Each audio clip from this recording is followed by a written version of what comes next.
Sarah Kiel nikah mendadak dengan bule Jerman, persiapannya cuma 2 minggu.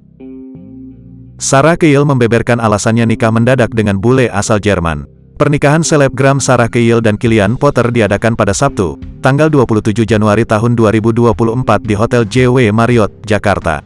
Mengutip dari tayangan YouTube Trans TV Pagi-Pagi Ambyar, Sarah Kiel mengaku sangat bahagia setelah resmi dinikahi oleh sang pujaan hati.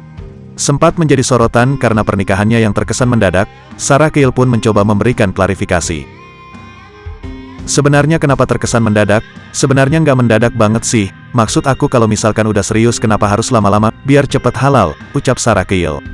Diketahui persiapan pernikahan Sarah dan Kylian ini hanya membutuhkan waktu kurang lebih 2 minggu saja.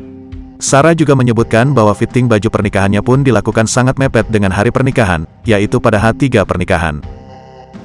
Selain persiapan yang mepet, Sarah juga mengungkap bahwa suaminya, Kylian Potter dan keluarganya sempat mengaku agak culture shock, karena pernikahan keduanya dilangsungkan dengan menggunakan konsep adat Indonesia.